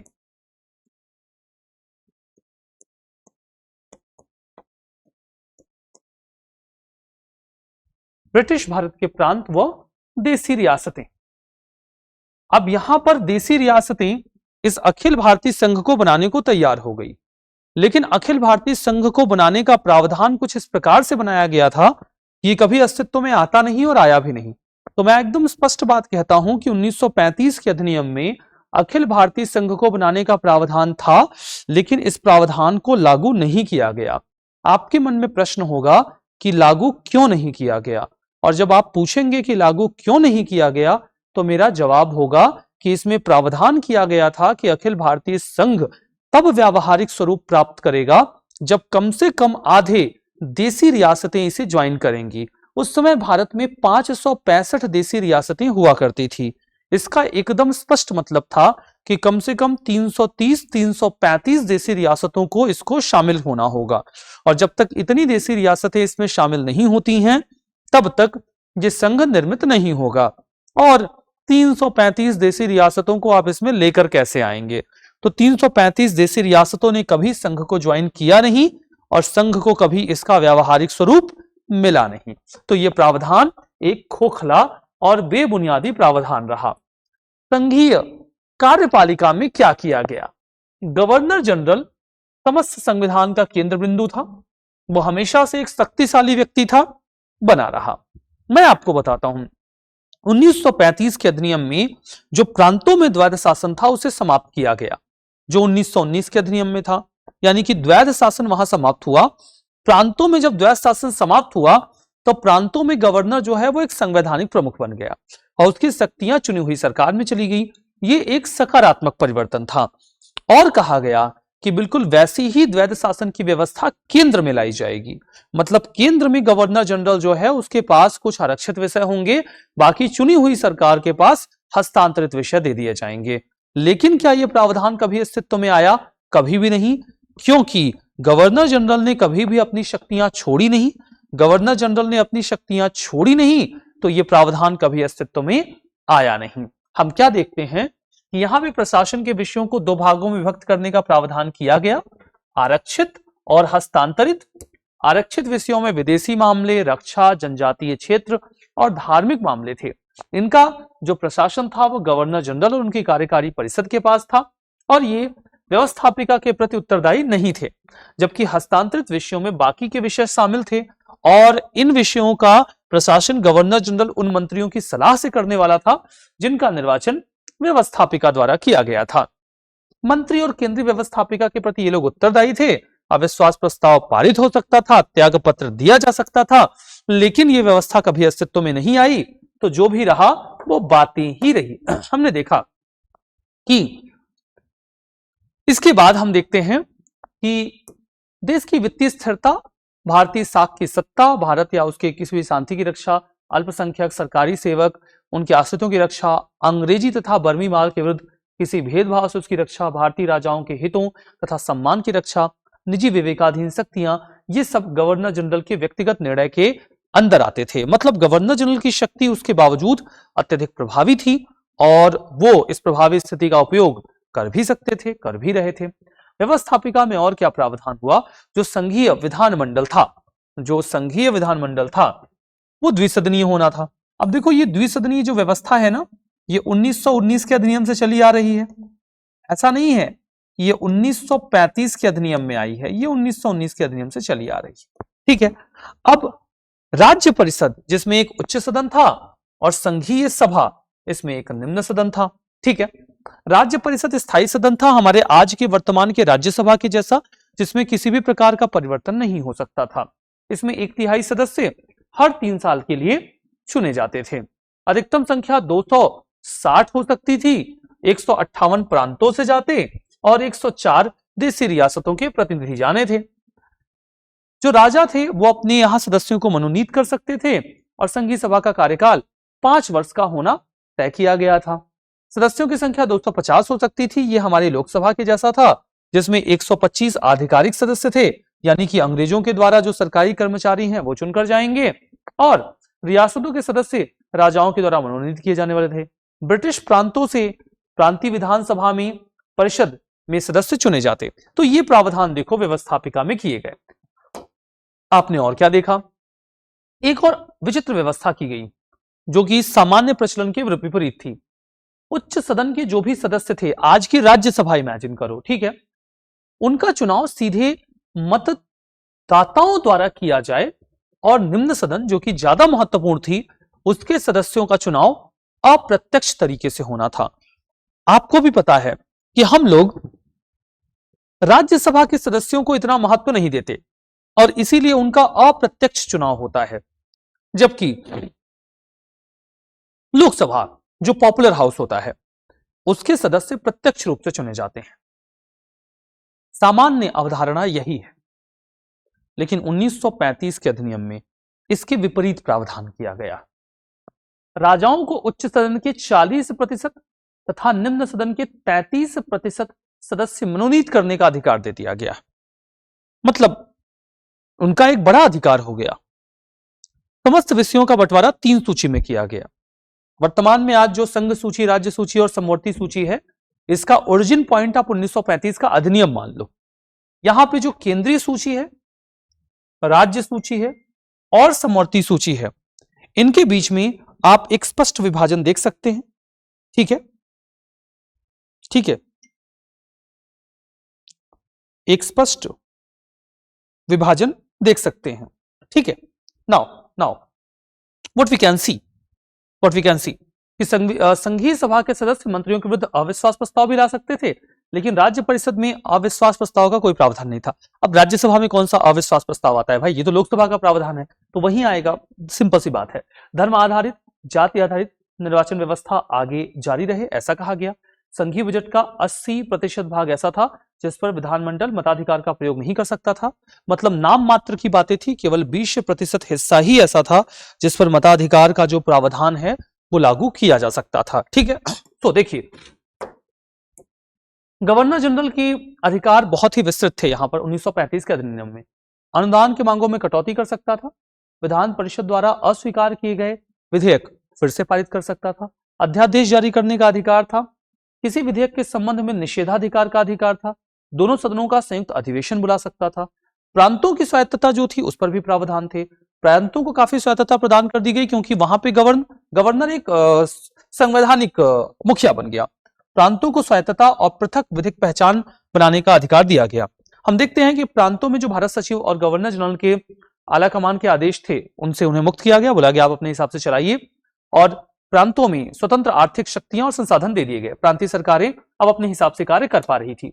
कार्यपालिका की बात करते हैं तो गवर्नर में प्रांत में ताज का मनोनीत प्रतिनिधि होता था, जो महामहिम ताज की ओर से समस्त कार्यों का संचालन नियंत्रण करता था, लेकिन उसकी शक्तियां अब सीमित थी। 1919 के अधिनियम में वो शक्तिशाली था, लेकिन उसके बाद की स्थिति में उसके पास इतने व्यापक और विस्तृत अधिकार नहीं थे जो बाद में उनके पास बने रहे। मतलब जो आरंभ में थे 1935 के अधिनियम में, उनके वो अधिकार बहुत ही स्पष्ट नहीं हो गए, बल्कि वो कम हो गए। तो हम देखते हैं कि प्रांतों में जो द्वैध शासन की व्यवस्था पहले थी, उससे उनको अधिकार मिलते थे, वो व्यवस्था खत्म हो गई। गवर्नर को अल्पसंख्यकों, लोक सेवकों, कानून, ब्रिटेन के जो व्यापारिक हित थे उनको सुनिश्चित करने के अधिकार दे दिए गए। गवर्नर अगर यह अनुभव करता है कि प्रांत का प्रशासन संवैधानिक उपबंधों के आधार पर नहीं चल रहा है, तो वो अपने हाथों में ले ले उन अधिकारों को। ये बात तो अभी भी लागू होती है। गवर्नर रूल जो चलता है ना, तो वो व्यवस्था उस समय भी थी, अभी भी है। व्यवस्थापिका में आप देखिए, सांप्रदायिक और बाकी के वर्गों को पृथक प्रतिनिधित्व दे दिया गया। अधिनियम के मतदाता मंडलों का निर्धारण सांप्रदायिक निर्णय और पुनः समझौते के अनुसार किया जाने लगा। प्रांतीय विधान मंडलों का आकार और रचना भिन्न भिन्न प्रांतों में भिन्न भिन्न था। जैसे कि हम देखते हैं कि कुछ प्रांतों में 30 सदस्य रहे, कुछ में 50 रहे, कुछ में 60 रहे। तो जो बड़े राज्य थे, बंगाल, मद्रास और बॉम्बे के साथ उत्तर प्रदेश, बिहार, यहां पे सदस्यों की संख्या 60 रही, बाकी कुछ में 50 और कुछ में 30 रही। तो सदस्यों की संख्या भिन्न भिन्न रही। प्रांतीय विषयों का संचालन मंत्रियों द्वारा किया जाता था, जिनमें एक प्रमुख यानी कि मुख्यमंत्री के अधीन कार्य करते थे। तो प्रांतों में उन्होंने एक मुख्यमंत्री का प्रावधान किया। मतलब जब आप सरकार बना रहे हैं तो उसमें आपके पास एक मुख्यमंत्री आरोपित करने का अधिकार हो जाएगा। सभी प्रांतीय विषयों का संचालन मंत्रियों द्वारा ही किया जा रहा है। मंत्री अपने विभाग के कार्य के प्रति जवाबदेह हैं। 40% हिस्सा जो है बजट का अभी भी मताधिकार के बाहर है। ठीक है, गवर्नर विधेयक को लौटा सकता है, अध्यादेश जारी कर सकता है, सरकारी कानूनों पर रोक लगा सकता है, ऐसे अधिकार दिए गए। अब देखो कुछ और धाराओं की बात करो तो संघीय न्यायालय का प्रावधान किया गया। संविधान जो था वो रिजिड था काफी ज्यादा, और संशोधन करने की जो शक्ति थी वो केवल संसद के पास थी। हम केवल प्रस्ताव पारित कर सकते थे कि भाई इसमें संशोधन कर दो 35 के अधिनियम में, हमें कोई अधिकार नहीं था। एक केंद्रीय बैंक यानी कि आरबीआई की स्थापना का प्रावधान किया गया। बनिए 34 में गया था, लेकिन इसका प्रावधान 35 में ऐड किया गया। बर्मा और जो बाकी अदन को भारत के शासन से पृथक कर दिया गया। उड़ीसा और सिंध 2 नए प्रांत बनाए गए और उत्तर पश्चिम सीमांत प्रांत को गवर्नर के अधीन डाल दिया गया। ठीक है, तो ये जो पूरी व्यवस्था है वो यहां पर की जाती है। प्रमुख विचारों की बात करते हैं। भारत शासन अधिनियम 1935 इसलिए पास किया गया क्योंकि हम समझते थे कि भारत पर अंग्रेजी प्रभुत्व बरकरार रखने का यह सर्वोत्तम तरीका है। लॉर्ड लिलिथगो जो कि वायसरॉय था वो ये स्टेटमेंट देता है। जवाहरलाल नेहरू कहते हैं हमें एक ऐसी कार दी गई है जिसमें अनेक ब्रेक हैं किंतु इंजन का अभाव है। मतलब एक ऐसी कार जिसमें ब्रेक्स इतने सारे हैं, इंजन नहीं है, चलती नहीं है, केवल रुकती है। B.R. टॉमलिंसन कहते हैं भारत में संवैधानिक सुधारों की प्रक्रिया को प्रारंभ करना उपनिवेशी शासन की ओर भारतीयों को आकृष्ट करने की चेष्टा थी। ठीक है, या चेष्टा है उस समय के दृष्टिकोण से। तो ये स्टेटमेंट्स हैं जो 1935 के अधिनियम के दृष्टिगत बोले गए हैं और आपने इन्हें समझ लिया। चलिए अब बात करते हैं दूसरे हिस्से पर, और दूसरा हिस्सा यह है कि आने वाले समय में 1937 में जो चुनाव होने वाले हैं उनको लेकर हमारी क्या प्रतिक्रिया होगी, क्या होनी चाहिए। 1935 के अधिनियम में सभी भारतीयों की ओर से इसका विरोध जाता है। कहा गया कि स्वतंत्र भारत के लिए संविधान बनाए जाने की मांग की जा रही थी और ये लोग हमें इस प्रकार का संविधान दे रहे हैं। हम देखते हैं कि यहां पर द्वितीय चरण की रणनीति पर बहस होती है। 1937 में प्रांतीय विधानसभाओं के चुनाव होने वाले हैं। सत्ता में भागीदारी के प्रश्न पर द्वितीय चरण की रणनीति पर बहस शुरू हो जाती है। सभी राष्ट्रवादियों में आम सहमति थी कि 1935 के अधिनियम का पूरी तरीके से विरोध किया जाए और 37 का चुनाव न लड़ा जाए। परंतु प्रश्न यह था कि जब आंदोलन चलाना असंभव है तो घर पे बैठ के करोगे क्या? केवल घर पे बैठे रहोगे, चुनाव भी नहीं लड़ोगे, कुछ तो करो। जब आंदोलन नहीं चला पा रहे हो तो कुछ ना कुछ तो कर ही लो। ठीक है, जनता उपनिवेशी शासन के विरुद्ध कुछ न कुछ तो चेतना का प्रसार चाहती है और वो आपको देना होगा। कांग्रेसियों को प्रांतों में बहुमत मिला तो सरकार बनानी चाहिए या नहीं, वही मामला है कि ऐसे तो कोई बोलेगा तुम बना ही नहीं सकते, तुमको कोई वोट देगा ही नहीं, तो क्या बड़ी बड़ी बातें कर रहे हो। ठीक है, तो अभी मामला निकल के आता है कि अगर ऐसा होता है तो वो सरकार कैसे बना पाएंगे। और देखिए मतभिन्नता होती है। नेहरू, बोस और कांग्रेस के सोशलिस्ट और साम्यवादी, इनके बीच में थोड़ा विभेद देखने को मिलता है। ये सभी लोग सत्ता में भागीदारी के खिलाफ है। 1935 के अधिनियम का विरोध किए जाने के पक्ष में है। उनका यह तर्क था कि अगर हम 1935 के अधिनियम के तहत सरकार बनाते हैं तो ये तो राष्ट्रवादियों द्वारा स्वयं को दोषी ठहराने वाली बात होगी। पहले आपने 1935 के अधिनियम को बुरा भला कहा और अब आप उसी अधिनियम के तहत सरकार बना रहे हैं, तो फिर ये तो बात हो गई कि आपने स्वीकार कर लिया। इसका तात्पर्य यह है कि बिना अधिकार के उत्तरदायित्व स्वीकार करने वाली बात हो जाएगी। ये कहते हैं कि संसद में घुसकर सरकारी कदमों का विरोध किया जाए और ऐसी परिस्थितियां उत्पन्न कर दी जाएं कि 1935 के अधिनियम का अमल हो ही ना पाए। दीर्घकालीन रणनीति कुछ ऐसी होनी चाहिए कि मजदूरों और किसानों को संगठित किया जाए और आंदोलन का एक समुचित जो आधार है, जो रूपरेखा है, उसको तैयार किया जाए। इस प्रकार से विभेद हमें देखने को मिलते हैं। फिर अंतिम रूप में 1937 में चुनाव होते हैं। 1937 में जो चुनाव होते हैं उस चुनाव के बाद की स्थिति कुछ ऐसी रही। हम देखते हैं कि कांग्रेस ने बहुत अच्छा परफॉर्म किया और 7 राज्यों में सरकार बनाई। अब आप देखिए यहां पर जो भी आपको डार्क पिंक कलर के शेड्स दिख रहे हैं ये ऐसी जगहें हैं जो कि प्रिंसली स्टेट्स हैं। ये हैं प्रिंसली स्टेट्स और प्रिंसली स्टेट्स में चुनाव नहीं होते थे।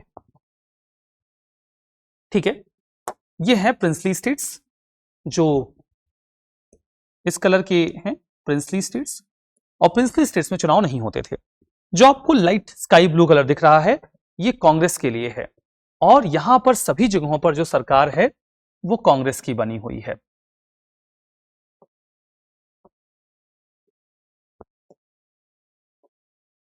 ठीक है, इन सभी जगहों पर जो सरकार है वो कांग्रेस की बनी हुई है।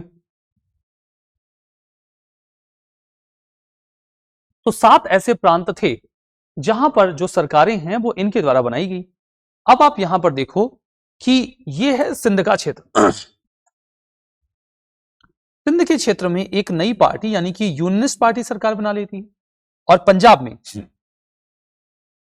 सिंध में आप देखो यूनाइटेड पार्टी की सरकार है और पंजाब में यूनियनिस्ट पार्टी की सरकार है। UP unionist party and United party. ये उस समय का मैप है।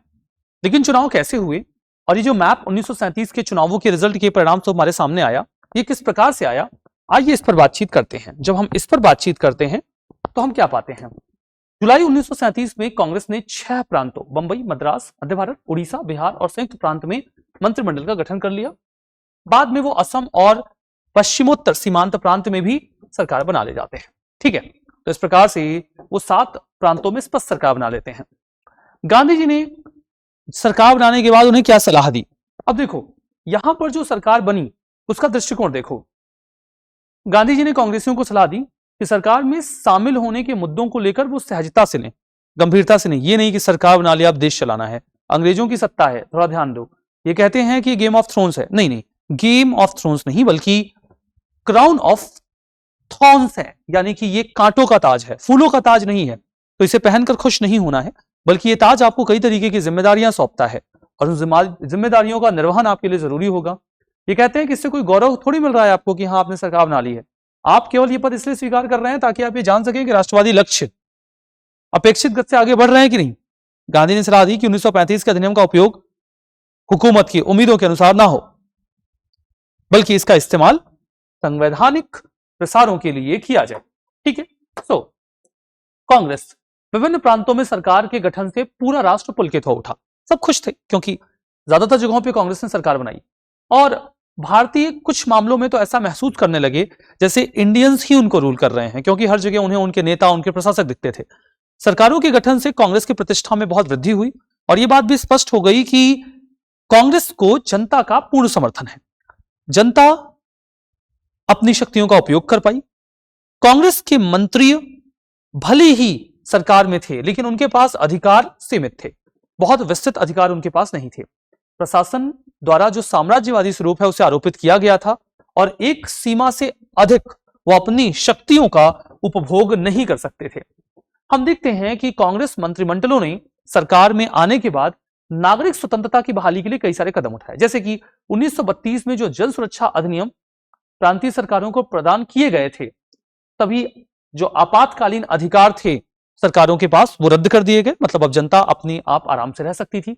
हिंदुस्तानी सेवा दल, यूथ लीग जैसे जो संगठन थे, पुस्तक और पत्रिकाएं थी, इनके ऊपर प्रतिबंध बहुत लंबे समय से था, वो प्रतिबंध हटा दिए गए। प्रेस पर लगाए गए प्रतिबंध हटाए गए। सरकारी विज्ञापन के लिए जिन प्रेसों को काली सूची में डाल दिया गया तो उनको हटा दिया गया। जब्त किए गए हथियार वापस लौटा दिए गए। पुलिस के अधिकारों में कटौती कर दी गई और इस तरीके से जनता को कई प्रकार के अधिकार प्रदान कर दिए गए। इसके अतिरिक्त आप देखिए राजनीतिक बंदियों को रिहा कर दिया गया। बंबई में सविनय अवज्ञा आंदोलन के दौरान जमीनें जब्त हुई थी वो किसानों को वापस मिली। सविनय अवज्ञा आंदोलन के दौरान बर्खास्त अधिकारियों के पेंशन भत्ते फिर शुरू किए गए। गांधी जी ने कांग्रेसजनों से आग्रह किया था कि आप पुलिस और सेना की अत्यल्प सहायता से शासन चला सकते हैं। मतलब कि आपको सेना और पुलिस की इतनी जरूरत है नहीं, आपको सेना और पुलिस की इतनी आवश्यकता नहीं है, आप उसके बिना भी शासन चला सकते हैं और वही प्रयास करिए आप। ठीक है। नागरिक स्वतंत्रता के संबंध में कांग्रेस मंत्रियों द्वारा कुछ कार्य जो किए गए उनकी आलोचना भी की गई। जुलाई 1937 में एक समाजवादी नेता थे यूसुफ मेहर अली, उन्होंने काफी उत्तेजक भाषण देने का प्रयास किया जिसमें मद्रास में सरकार ने उन्हें दंडित किया। इसी तरीके से अक्टूबर 1937 में समाजवादी कांग्रेसी नेता थे SS बाटलीवाला, उनके ऊपर भी राजद्रोह का आरोप लगाया गया। अब देखो उन्हें गिरफ्तार भी किया गया, मुकदमा चला के 6 साल की सजा भी दी गई। अब देखो शासन अगर आप चला रहे हो तो कुछ लोगों के ऊपर तो कठोर कार्रवाई होगी ही ना, ऐसा थोड़ी होगा कि सब कुछ ऐसे प्यारा प्यारा होगा, अच्छा अच्छा होगा, ऐसा थोड़ी होगा। बंबई के जो गृह मंत्री थे KM मुंशी, वो बॉम्बे के गृह मंत्री हुआ करते थे। साम्यवादी और वामपंथी कांग्रेसियों पर नजर रखने के लिए खुफिया विभाग भी बनाते हैं क्योंकि ये लोग उनसे थोड़ा सा सजग रहना चाहते थे। कृषि सुधार किए गए, जमींदारी प्रथा को पूरी तरीके से समाप्त करके कांग्रेस कृषि ढांचे का कायाकल्प करने की कोई कोशिश नहीं करती है, क्योंकि देखो इसके पीछे कई सारे कारण जिम्मेदार थे। मंत्रिमंडल के पास इतने अधिकार नहीं थे, वित्तीय साधनों का अभाव था और सीधे सीधे कहूं तो कांग्रेस में कई सारे जो उच्च वर्ग के लोग थे वो भी तो थे ना। कांग्रेस केवल गरीबों की पार्टी तो थी नहीं, वो सभी का प्रतिनिधित्व करती थी और प्रशासनिक ढांचे में वो परिवर्तन भी नहीं करना चाहते थे और वो सामंजस्य बैठाना चाहते थे, ना कि कोई टकराव करवाना चाहते थे वर्गों के बीच में। अब आप यहाँ पर और देखो तो जो कांग्रेसी मंत्रिमंडल थे उनके पास ज्यादा वक्त नहीं था। 1938 के बाद यूरोप में युद्ध शुरू हो गया और लगभग सभी कांग्रेस शासित राज्यों में, बंबई, बिहार, मद्रास, असम, इन सभी जगहों पर हम देखते हैं कि स्थिति थोड़ी बदलने लगी। विधान परिषद जो लेजिस्लेटिव काउंसिल है वहां पर द्विसदनीय व्यवस्था थी। जमींदार, भूस्वामी, पूंजीपति, सूदखोरों का वहां वर्चस्व था, तो वो लोग कोई प्रस्ताव पारित नहीं करने देते थे।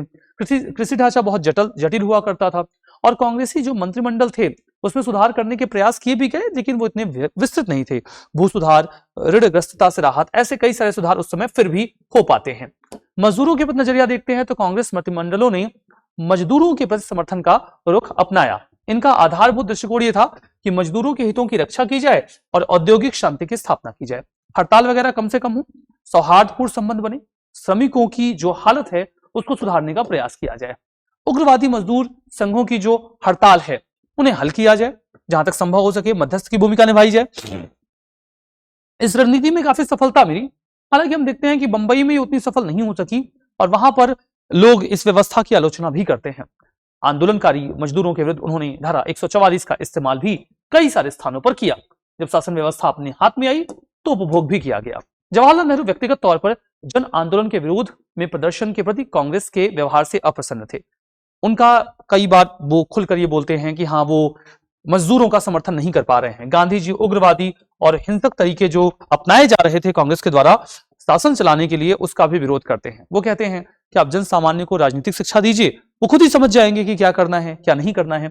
आपके पास लोकप्रिय जनाधिकार नहीं है, कांग्रेस ऐसा महसूस करे और प्रशासन चलाने के लिए वो साम्राज्यवादी तौर तरीके ना अपनाए। ठीक है, हम देखते हैं समाज कल्याण की नीति अपनाई जाती है। निश्चित क्षेत्रों में शराब निषेध होता है, हरिजनों के कल्याण का कार्य होता है, उच्च शिक्षा की ओर जोर दिया जाता है और खादी का प्रयोग प्रमोट किया जाता है। बंदी सुधार शुरू किए जाते हैं, स्वदेशी उद्योग को वो मिलता है, प्रोत्साहन मिलता है। राष्ट्रीय योजना के विकास के लिए 1938 में कांग्रेस के अध्यक्ष में सुभाष चंद्र बोस जी राष्ट्रीय योजना समिति का भी गठन करते हैं। तो ये सारे कार्य यहां पर हो रहे हैं। अंतिम रूप में अगर हम इसका मूल्यांकन करें तो हमें क्या मिलेगा? जब हम इसका मूल्यांकन करते हैं तो हमें क्या मिलता है? मूल्यांकन करने के बाद हम ये पाते हैं कि 1939 के अंत तक कांग्रेसियों के मध्य सत्ता के लिए अवसरवादिता, आंतरिक कलह, जोड़ तोड़ के प्रयास जैसी बुराइयां दिखने लगी। फिर भी संसदीय कार्यों में उनकी प्रतिष्ठा बढ़ती रही। कांग्रेस ने 28 महीने तक शासन चलाया और ये कई मायनों में महत्वपूर्ण था। पहले धारणा यह थी कि मौलिक सामाजिक संक्रमण के लिए भारतीय स्वशासन आवश्यक है और ये बात जरूरी सिद्ध हो गई। मंत्रिमंडलों ने सामाजिक, राजनीतिक और सांस्कृतिक उत्थान के कार्य किए। मंत्रिमंडलों ने सांप्रदायिकता को रोकने का प्रयास किया। नौकरशाही के मनोबल में कमी आई। संसदीय कार्यों में विरोधी तत्वों पर अंकुश लगा। लोगों के बीच एक ऐसा खाका तैयार हुआ कि वो स्वतंत्रता का भाव प्राप्त कर सके। मंत्रिमंडल के जो प्रशासनिक कार्य थे उसके जरिए भ्रांति तोड़ दी गई कि भारतीय शासन करने में सक्षम नहीं है और द्वितीय विश्व युद्ध के उत्पन्न संकटों के कारण कांग्रेस के मंत्रिमंडल ने अक्टूबर 1939 में त्यागपत्र दे दिया। तो कांग्रेस का ये जो लगभग 2.5 सालों का शासन था, 2.25 सालों का, उसके कई दूरगामी परिणाम निकले। अंततः कांग्रेस ने यहां पर रिजाइन कर दिया। उनके रिजाइन करने के दृष्टिकोण को जो मुस्लिम लीग है, जो अंबेडकर जी हैं, वो मुक्ति दिवस के तौर पर मनाते हैं। परिणामों की जब हम बात करते हैं तो हमें एक व्यापक परिणाम देखने चाहिए।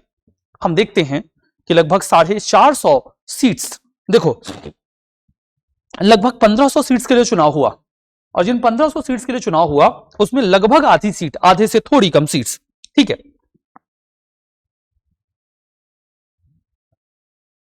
711 सीट्स, 711 सीट्स कांग्रेस जीत गई। कांग्रेस जीती और कांग्रेस ने 7 राज्यों में स्पष्ट सरकार बना ली। कांग्रेस की यह बड़ी जीत थी और कांग्रेस ने अपनी जो जन सहभागिता है, जो जनता के बीच उनकी पैठ है, उसे सिद्ध कर दिया। जनता के बीच जो उनकी पैठ है उसे उन्होंने सिद्ध कर दिया। लेकिन आप एक बात और समझिए, यहां पर और भी समझिए। हां,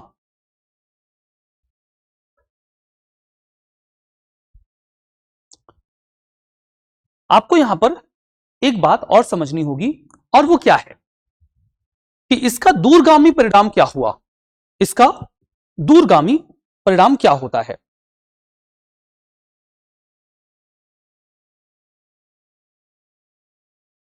नाउ मुस्लिम लीग, आपको मुस्लिम लीग के परफॉर्मेंस पर फोकस करना चाहिए। लगभग 450 सीट्स सेपरेट इलेक्टोरेट में नॉमिनेट की गई थी। सेपरेट इलेक्टोरेट में, सेपरेट इलेक्टोरेट का मतलब यह था कि मुसलमानों को केवल मुसलमान ही चुनेंगे। मुस्लिम लीग के मन में यह भाव था, मुस्लिम लीग के मन में यह भाव था कि जो सीट्स मुसलमानों के लिए हैं सेपरेट इलेक्टोरेट में, वो उन पर तो अपनी सरकार बना ही लेंगे। लेकिन जब चुनाव के रिजल्ट आए तो वो मुस्लिम लीग के लिए बड़े ही निराशाजनक थे, क्योंकि वो जिन सीट्स के ऊपर सेपरेट इलेक्टोरेट उन्हें दिया गया था, वो उसमें भी 1/4 से कम सीट पर ही जीत हासिल कर पाए। मुस्लिम लीग को केवल 106 सीट्स मिली।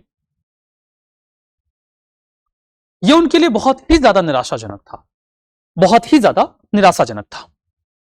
इसका क्या प्रभाव पड़ा? इसका प्रभाव यह पड़ा कि पहले कांग्रेस के विरुद्ध में मुस्लिम लीग को ऐसा लगता था कि मुस्लिम लीग को प्रांतों में सरकार मिलेगी और इसीलिए वो हमेशा अधिक से अधिक मुस्लिम प्रभावी प्रांतों की बात करते थे, प्रांतीय स्वायत्तता की बात करते थे, प्रांतों को अवशिष्ट शक्तियां देने की बात करते थे और केंद्र में वो 1/3 सीटों की मांग करते थे। हमेशा उनकी भूमिका यही रही। लेकिन 1937 के चुनाव के बाद मुस्लिम लीग को ऐसा लगने लगा जैसे वो तो प्रांतों में भी सरकार नहीं बना पाएंगे। सिंध के लिए तो उन्होंने लड़ाई लड़ी थी कि सिंध बनाओ, सिंध बनाओ, सिंध बनाओ, और जब सिंध बना तो वहां सरकार यूनाइटेड पार्टी की बन गई। सिंध तो उस समय के मुस्लिम लीग के लिए अयोध्या साबित हो गई। लड़े कि वहां पर प्रभाव बने, प्रभाव बना ही नहीं, बड़ी मुश्किल हुई। पंजाब जिसे वो अपना गढ़ मानते थे वहां पर भी यूनियनिस्ट पार्टी सरकार ले गई और सबसे शर्मनाक तो बंगाल रहा। बंगाल में तो कांग्रेस उनकी सीट लेके गई। सेपरेट इलेक्टोरेट की 27-28 सीट तो कांग्रेस जीत गई अपने कैंडिडेट खड़े करके। मुस्लिम लीग की हालत बहुत खराब रही। बेहतर होता कि यह स्थिति थोड़ी अच्छी होती, क्योंकि अब मुस्लिम लीग को यह लगने लग गया कि वो प्रांतों में कभी भी सरकार नहीं बना पाएंगे। और इसका रिजल्ट क्या निकला कि मुस्लिम लीग ने भारतीय राजनीति को लेकर अपना दृष्टिकोण, अपना नजरिया, अपनी रूपरेखा बदल दी। अब उन्हें चाहिए था एक अलग देश पाकिस्तान जहां वो सरकार बना सके। तो मुस्लिम लीग ने अपना रुख बदला। वो प्रांतीय स्वायत्तता की बजाय पाकिस्तान की मांग पर जुड़ गए। इसी के साथ आज के इस सेशन को यहां पर समाप्त करते हैं। उम्मीद करते हैं कि इस सेशन आपने एंजॉय किया और आपकी समझ आधुनिक इतिहास को लेकर काफी ज्यादा विकसित हो चुकी है। मिलेंगे अगले चैप्टर में अगले टॉपिक के साथ। तब तक के लिए आप सभी लोगों को अलविदा और बहुत बहुत धन्यवाद। Thank you very much.